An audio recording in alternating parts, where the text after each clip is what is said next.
So, great result today. How do you find that performance?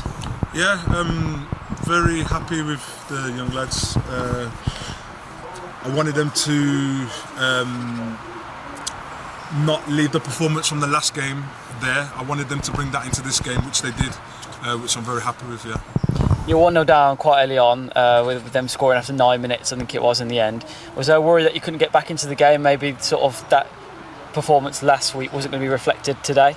No, I think because before they scored, you could see that we were the most dominant team. So I believe the goal, from memory, was made from our mistake, not clearing the lines properly. So I had every faith in them that they'd come back and get the equaliser. Obviously, you scored just before half time as well with that brilliant through ball that was played in. I think it was from Taylor in the end. That link up between Taylor and Louis, is that something you've worked on in training a lot, because they seem to be linking up quite well out there today?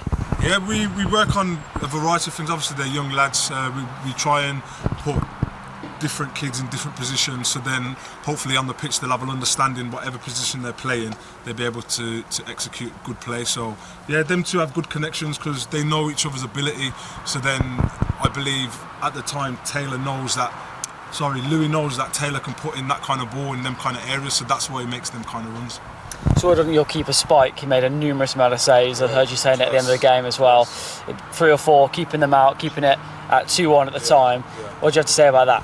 Yeah, well, I spoke to my back line because it happened far too many times.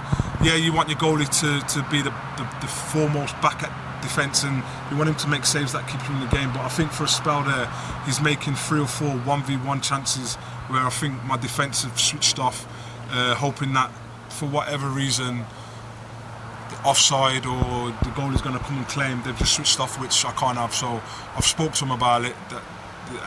And that is something we're going to work on. 70 plus minutes, I think we do switch off. Obviously they're young lads, their focus maybe just needs to be extended to 90 minutes. Even though they were 2-1 up, I still think they switched off. Obviously you were short on players today because the first team are playing tomorrow, and a few of your boys are going to be playing in that game. How proud is it for you, obviously, to have those players sort of come up through your team, your squad, and playing with the first team? Yeah, it's credit to them. Obviously I'm doing my role here. I'm trying to give whatever I've learnt over my career in football to young players who grew up in areas that I grew up. I mean, if I can give them any kind of tips or any motivation or anything that they can make a career in football. So mostly I'm buzzing for them that they've got a chance to play in the first team. And for me, I'll just keep giving my experience and whatever I can in coaching to try and help them make a career in football.